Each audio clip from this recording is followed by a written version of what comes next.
Hi, everybody, which is now what they'll say, by the way, in the U.S. on Delta Airlines, one of the three biggest airlines. They have now announced that in the name of inclusion, they won't say ladies and gentlemen any longer in the boarding process or on the airplane.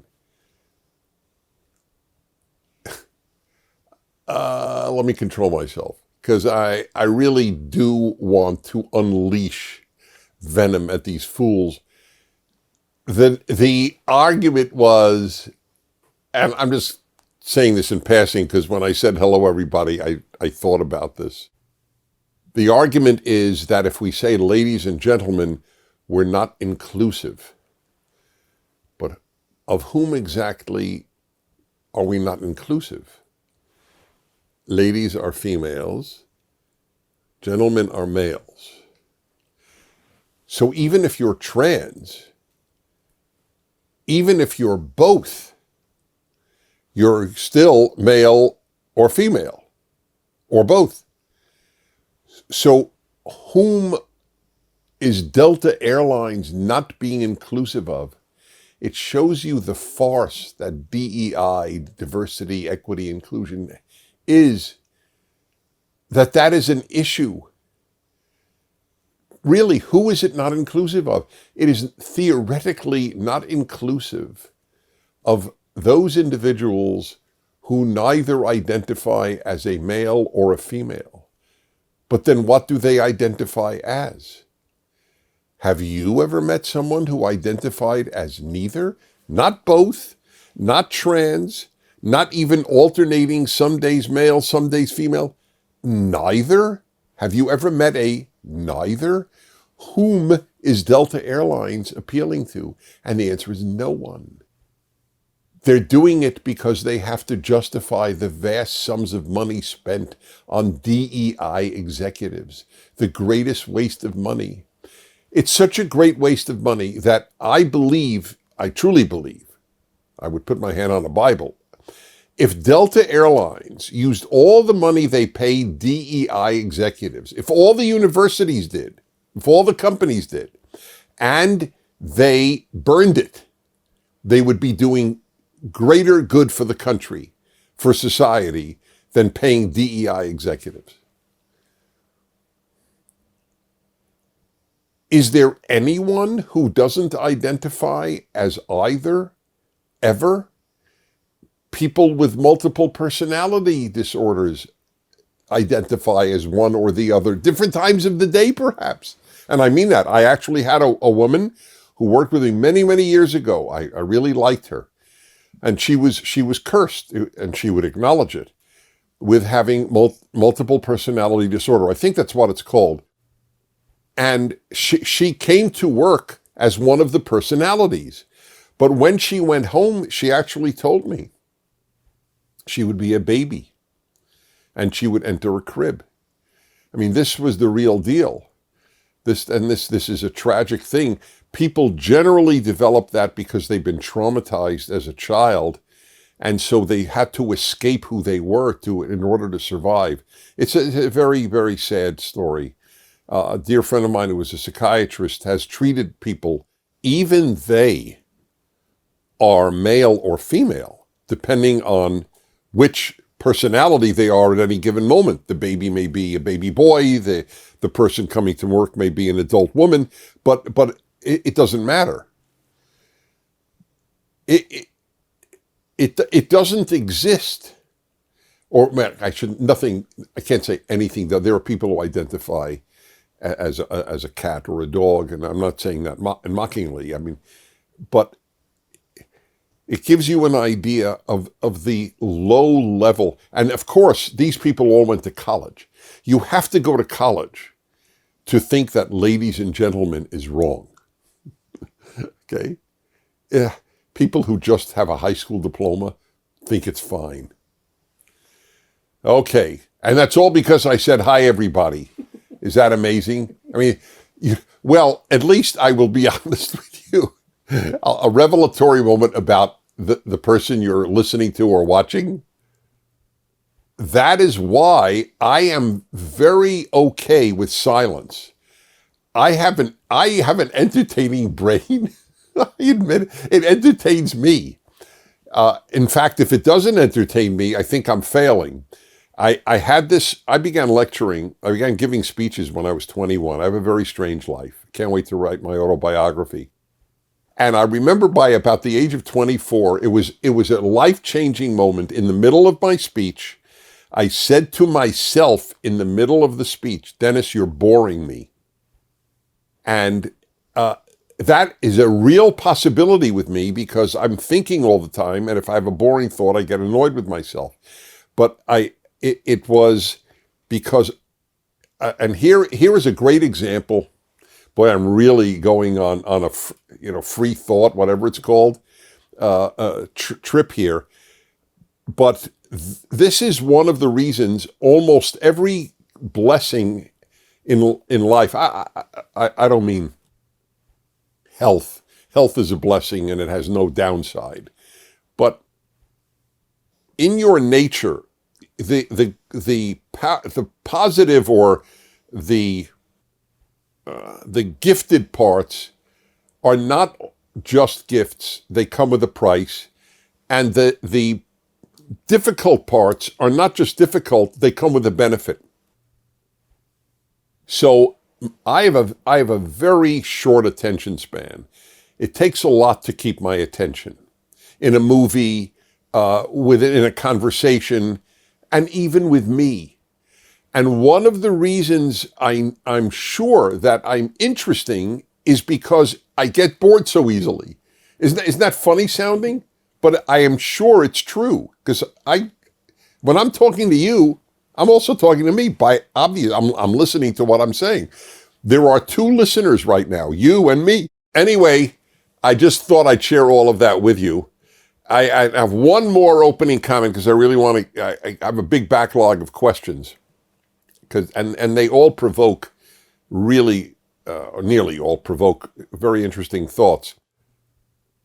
So I had mentioned in the last couple of weeks, because it's only been recently, this is a rare moment where I'm commenting on an event that's happened, but 10 years from now, this will be worth hearing. Otherwise, I wouldn't be talking about it. So 2 of the gold medals in women's boxing went to men, but to biological men. And I have been following this very, very carefully. And this has shaped my thinking. One of them is from Taiwan, and one of them is from Algeria. They both won gold medals in their different weight class. And I know more about the Algerian because more has been written about him, her. And I'll even say her. The parents say, we raised her as a girl from the get-go, which is not true for trans. Trans, that's why they say, what were you born?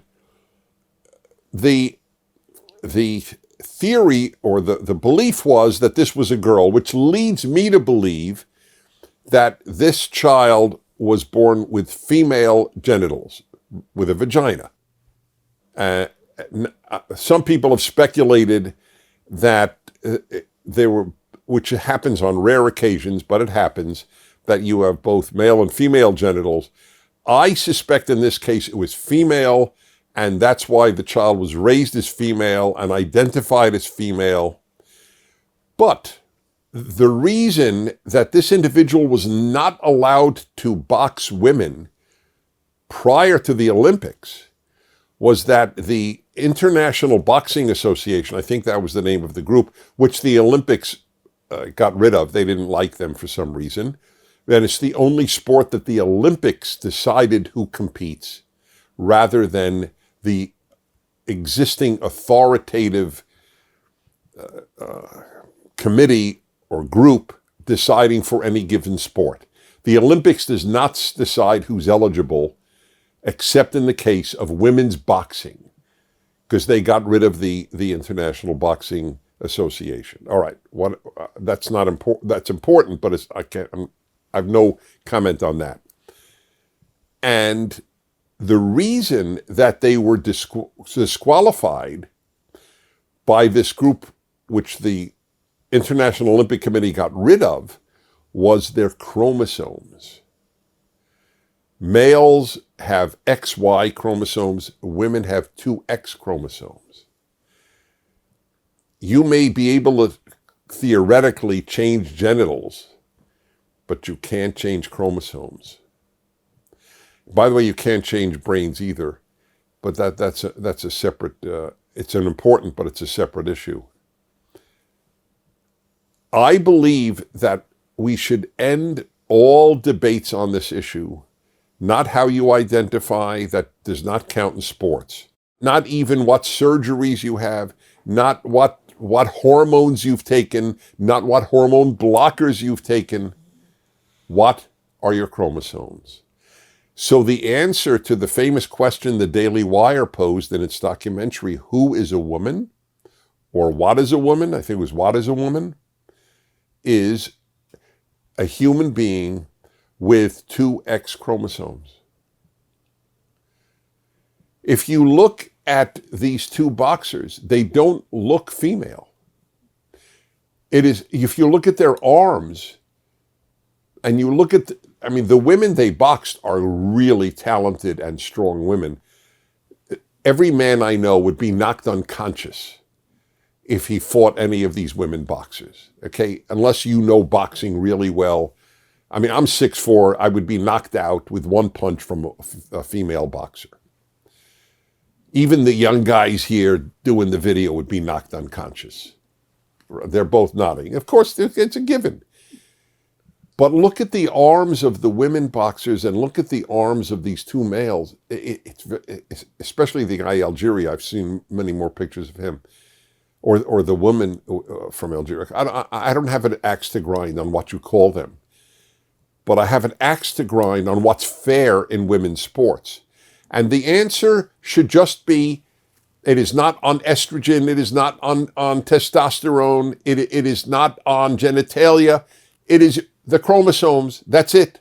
Everything flows from that. You're XY, you're female, or male. If you're XX, you're. By the way, two of the boxers who fought the Taiwan man/woman made the sign of an X as she left the ring, defeated by them. In protest, yeah. In saying, hello, I have X chromosomes, he doesn't. He has an X and a Y. Virtually every woman who boxed them said they had never been punched that hard in their lives. That's not fair. That's just not fair. And these women are not complainers. You don't enter boxing if you're a complainer, because you get your face busted just sparring in practice. But they didn't listen to these women. The International Olympic Committee, which is a disgusting group to begin with their woke, idiotic Olympics. You know that they only gave the athletes vegan food, not even vegetarian? No, very few people know that.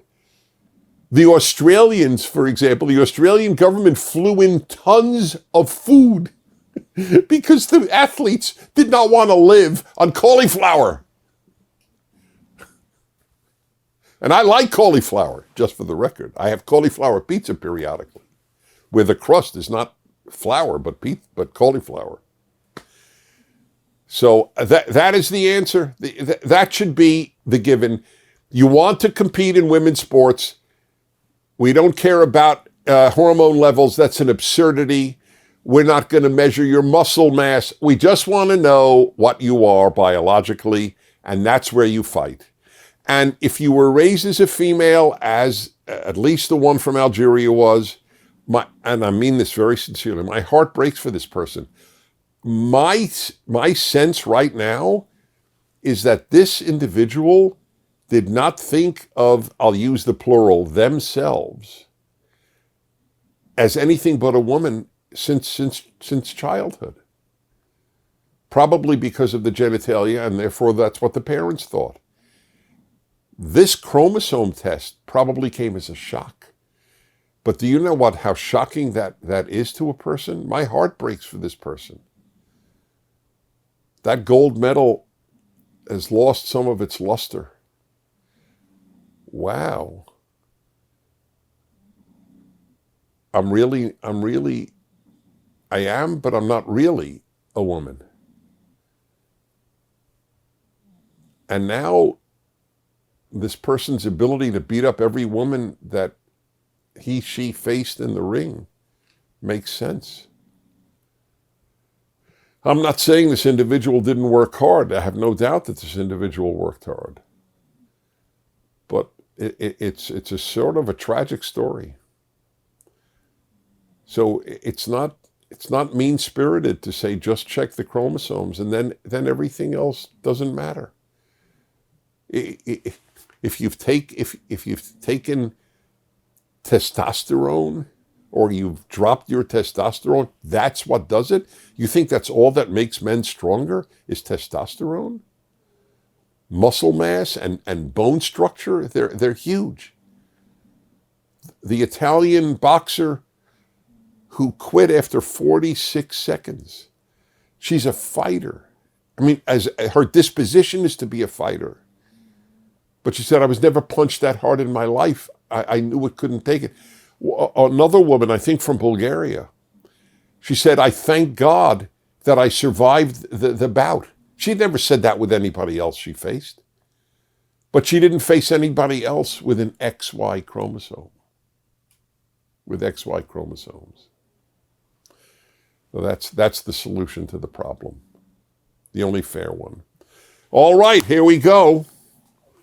And now the video question. Take it away. Hi, I'm Jessica Howard. I'm 17, and I just graduated high school as a junior after being homeschooled my whole life.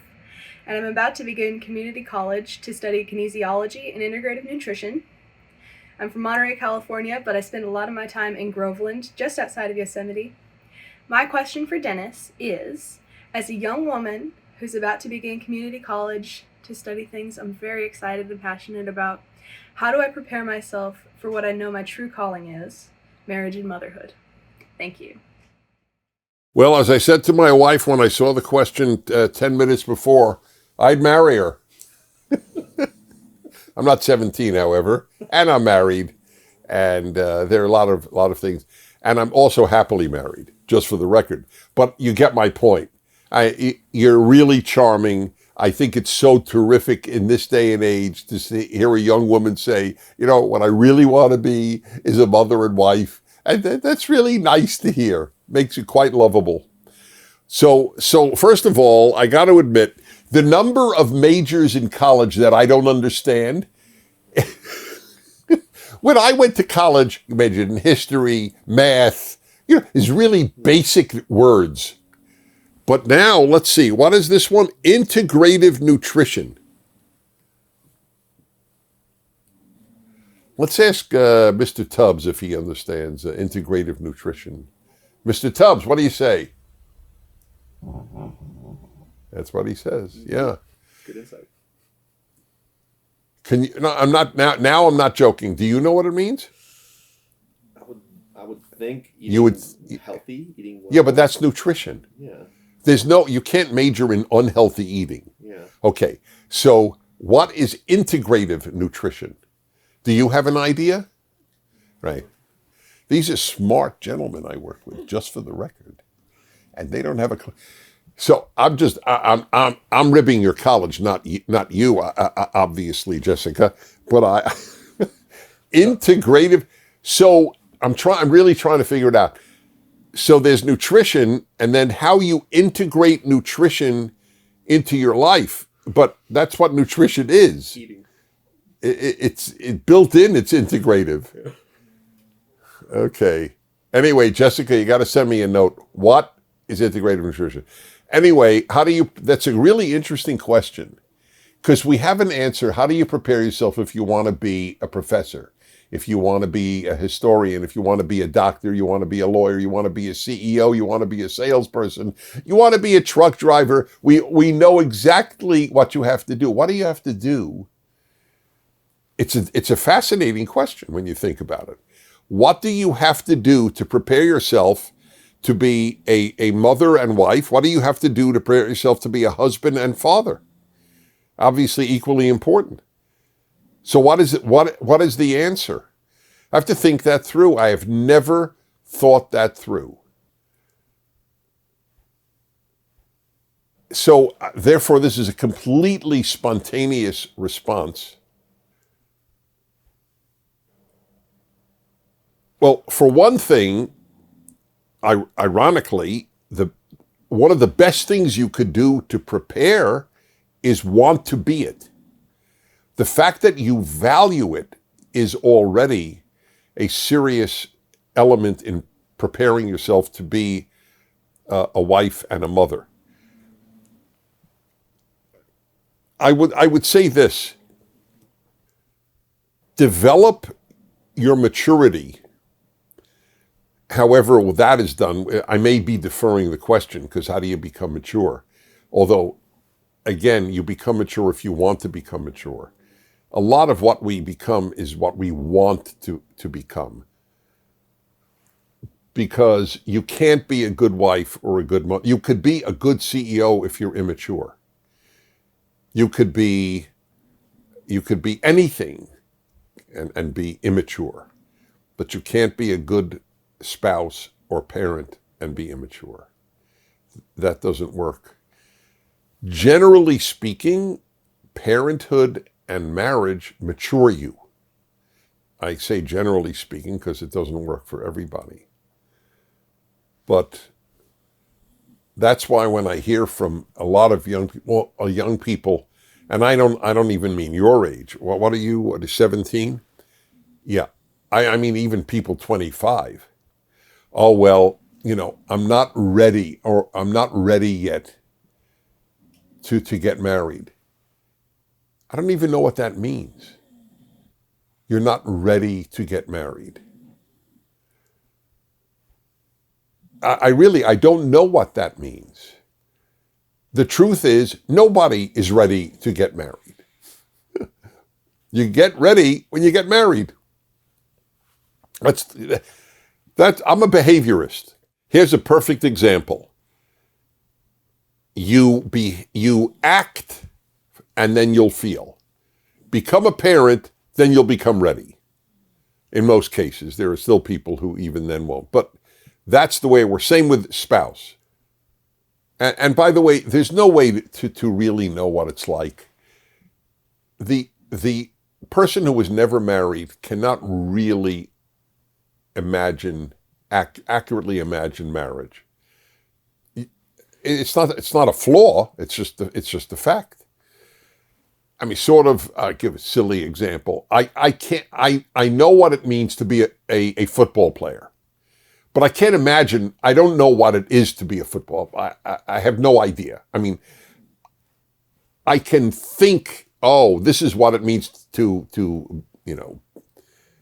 play football, but to actually do it, you can't. Empathy is extremely difficult in life.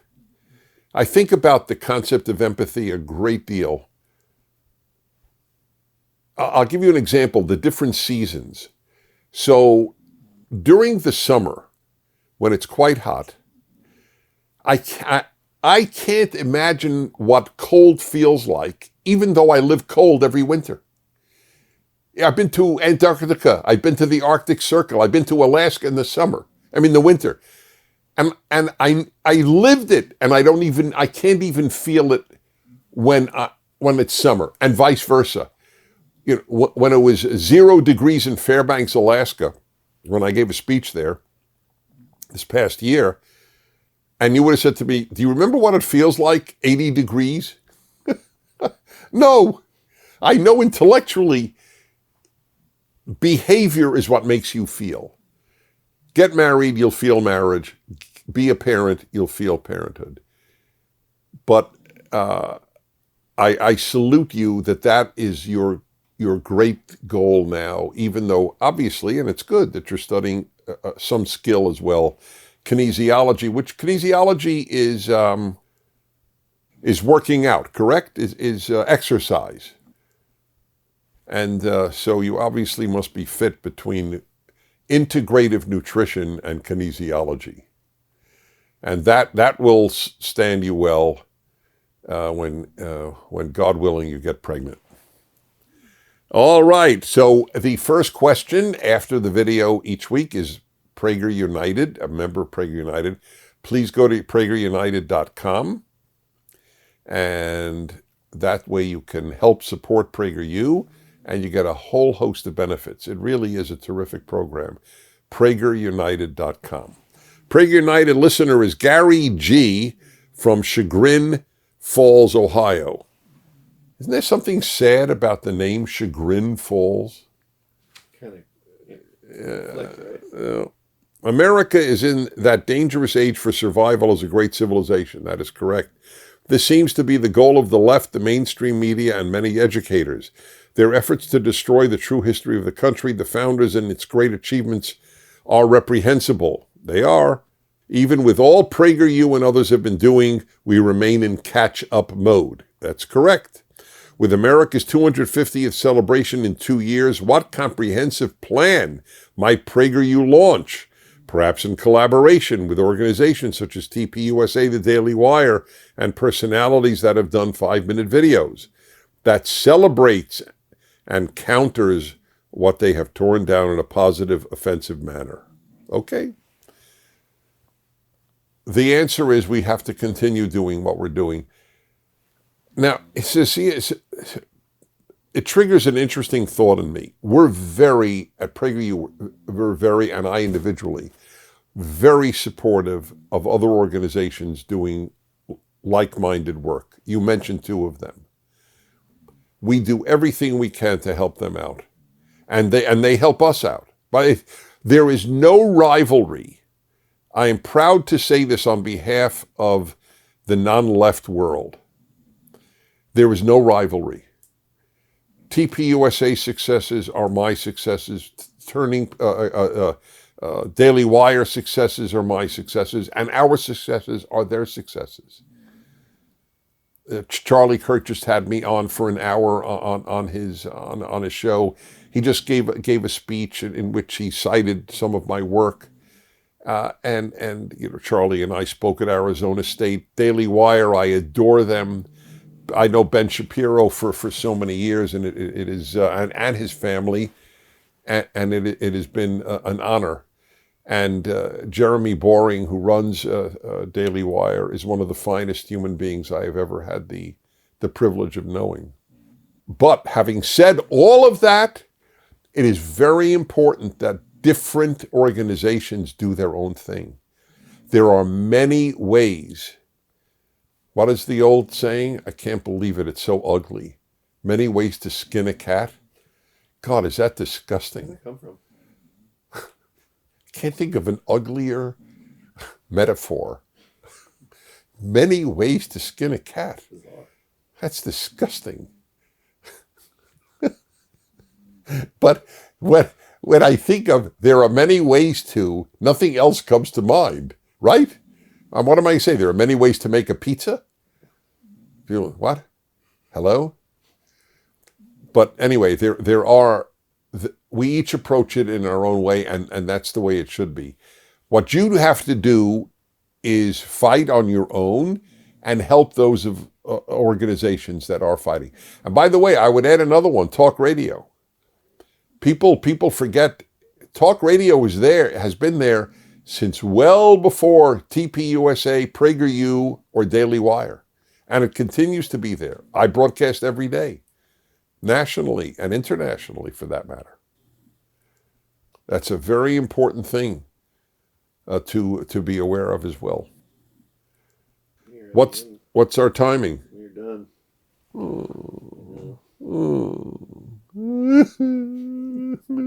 I never cried on a PragerU Fireside chat. Oh, bummer.